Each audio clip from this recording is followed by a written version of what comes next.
வந்தாச்சு, பொட்டி வந்தாச்சு. டேய் மணி அடிக்கடா.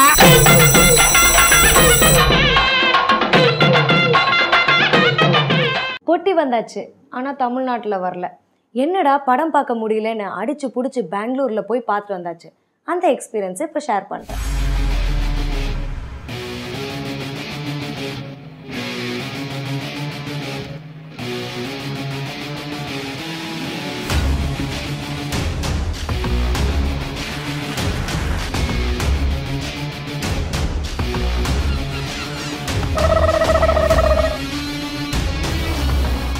எனது காமராஜர் அண்ணா வரிசையில் நம்ம இளைய தளபதியா?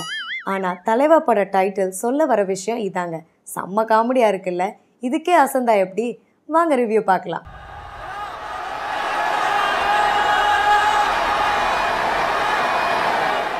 ரிவ்யூ பார்க்கறதுக்கு முன்னாடி 2 விஷயம். பாயிண்ட் நம்பர் 1, மினரல் வாட்டர் காரங்கிட்ட சந்தானத்தை விஜய் மாட்டி விடும் போது நம்மூர் அரசியலில் சேர எல்லா தகுதியும் உனக்கு இருக்கு அப்படின்னு சந்தானம் சொல்றாரு. பாயிண்ட் நம்பர் 2, விஜய் கிட்ட ஒய்ஜி மகேந்திரன் தலைவன்கிறது நாம தேடி போற விஷயம் கிடையாது, நம்மளை தேடி வர விஷயம், உன்னை அவங்களுக்கு தலைவனா கூப்பிடுறாங்க அப்படின்னு சொல்றாரு. ஒருவேளை இந்த 2 டயலாக் தான் தலைவா தடைக்கு காரணமா இருக்குமோன்னு ஒரு டவுட்டு. இதை தவிர வேற எதுவுமே கான்ட்ரவர்ஷியலா இல்லை. சரி விடுங்க, தலைவா படத்தை பத்தி பார்க்கலாம்.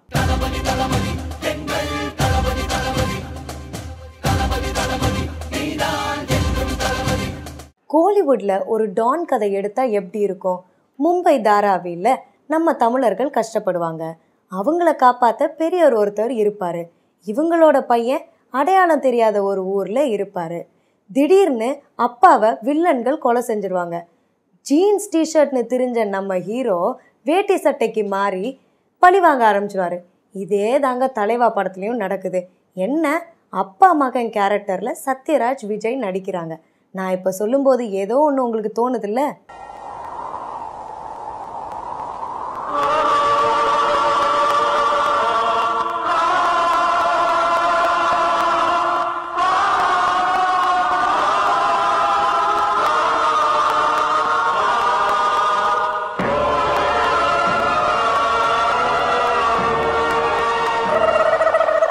மும்பையில் தாதாவா இருக்கிற சத்யராஜ் தான் மகன் விஜயை ஆஸ்திரேலியாவில் தங்க வச்சுக்கிறார். அங்கே மினரல் வாட்டர் கம்பெனியும் டான்ஸ் டீமும் நடத்துகிறாரு விஜய். திடீர்னு அமலா பாலை பார்க்குறாரு. பார்த்ததும் பத்திக்குச்சு. ஆனால் அமலாவுக்கு பத்திக்கல. ஏன்னா இவங்க காதல் கதையில் ஒரு வில்லன் இருக்காரு. செம்ம பிளே பாயான அந்த வில்லன் யாருன்னு தெரியுமா? ஆர்யாவா, சிம்புவா, கௌதம் கார்த்திகா? இல்லப்பா இல்லை, உலக தமிழர்களிடையே யூடியூபை பிரபலப்படுத்தின நம்ம சாம் ஆண்டர்சன் தான் அந்த வில்லன். செம்ம டஃப் காம்படிஷனுக்கு நடுவில் சாம் ஆண்டர்சனை விலக்கி விட்டு அமலா பாலுக்கு பிராக்கெட் போட்டு பாக்கெட் பண்ணுறாரு நம்ம இளைய தளபதி விஜய். அப்புறம் சத்யராஜ் கிட்ட பையன் கேட்டு அமலா பாலும் அவங்க அப்பா சுரேஷும் இந்தியாவுக்கு வராங்க. இங்கே தாங்க டேரக்டர் வச்சிருக்காரு ஒரு செம்ம ட்விஸ்ட்டு, சான்ஸே இல்லை. அந்த ட்விஸ்டில் சத்யராஜ் இறந்து போக தலைவா சேர் விஜய் கைக்கு வருது. அந்த சேரில் உட்காந்த பிறகு தான் மும்பை தமிழர்கள் கொட்டடிச்சு பாட்டு பாடுறாங்க, லட்டு கொடுத்து டான்ஸ் ஆடுறாங்க, பாங்கு குடிச்சு மப்பாறாங்க. இதெல்லாம் எதுக்குன்னு கேட்குறீங்களா? அதான் தலைவா போஸ்டிங் எடுத்துட்டார்ல நம்ம விஜய். வாழ்றதுக்காக தான் மனுஷன் உருவாக்குனா ஜாதி மதம் இனம் மொழியெல்லாம். செத்ததுக்கு அப்புறம் எல்லாம் கெட் அவுட். படத்தை சுற்றி இருக்கிற அரசியலை விடுங்க, விஜய்க்கு என்னாச்சு? நண்பன் துப்பாக்கின்னு எக்ஸ்பிரஸ் வேகத்தில் மேலே ஏறிட்டு இருந்தவர் யூட்டர்ன் எடுத்து திரும்பவும் பஞ்ச் டைலாக் பேச ஆரம்பிச்சிட்டாரே.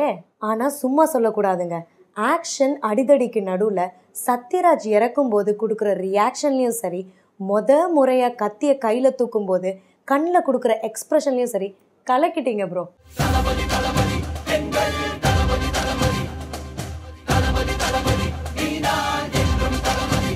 கம்பீர அண்ணாவாக நிமிர்ந்து நின்றுகிட்டே இருக்கிறத தவிர படத்துல சத்யராஜுக்கு பெருசா வேற வேலை எதுவும் இல்லைங்க. ஒரு தடவை நம்ம கை கத்தி வந்துருச்சுன்னா ஒன்று காக்கும் எல்லாம் அழிக்கும். ஆஸ்திரேலியாவில் வாலிப வயோதிக அன்பர்களை அலைய விடுற அழகியா அமலா பால். இவங்க அழகியா இல்லையான்றதெல்லாம் தீபாவளி பட்டிமன்ற டாப்பிக்காக வச்சுக்கலாம். ஆனால் போக்கிரி படத்தில் விஜய் ஒரு செம்ம ட்விஸ்ட் வச்சுருப்பாரு. அதே மாதிரி இந்த படத்தில் அமலா போல் ஒரு பயங்கரமான ட்விஸ்ட் வச்சுருக்காங்க. அது என்ன ட்விஸ்ட்னு நான் சொல்ல மாட்டேன், அது சஸ்பென்ஸ்.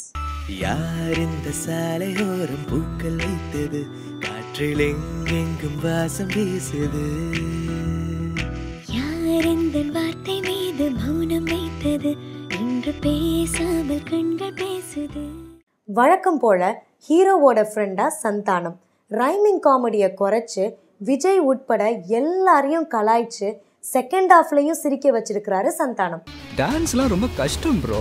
என்ன ப்ரோ பெரிய டான்ஸ், இப்படி தலையாட்டி தானே தமிழ்நாட்டில் பெரிய ஆளா இருக்காங்க. நீரவ் ஷாவோட சினிமாட்டோகிராஃபியில் ஆஸ்திரேலியாவோட அழகுக்கும் மும்பையோட ஆக்ஷனுக்கும் தனித்தனி டோன் கொடுத்து ஜெயிச்சிருக்கு. ஜிவி பிரகாஷோட மியூசிக்கில் ஆல்ரெடி ஹிட் ஆன 2 சாங்கும் நல்லா இருக்கு. வாங்கண்ணா வணக்கங்கண்ணா, மை சாங்க நீ கேளுங்கண்ணா, நான் வளரலண்ணா, ரொம்ப ஃபீலிங்கண்ணா. படத்துல ஒரு சீன் கூட தமிழ்நாட்டுல நடக்கல, ரத்த ஆறும் ஓடல, அரசியலை புரட்டி போடுற படமும் கிடையாது.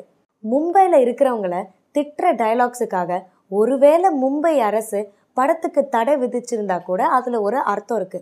தமிழ்நாட்டுல ஏன் நீ வேற நாட்டுல இவங்க வேற நாட்டுல இல்லடா, ஒரே நாடு இந்தியா. நம்மளால இவங்களுக்கு என்ன கொடுக்க முடியும்னு தெரியல, ஆனா இருக்கிறது கொடுப்போம். துப்பாக்கி மாதிரி சூப்பர் டூப்பர் ஹிட் கொடுத்த பிறகு விஜய் ஏன் இப்படி ஒரு சூப்பர் ஹிட் ரீமேக்ல நடிக்கணும்? தப்பு இல்லம்மா, 4 பேர் சாப்பிட விடவும்னா எதுவுமே தப்பு இல்லை.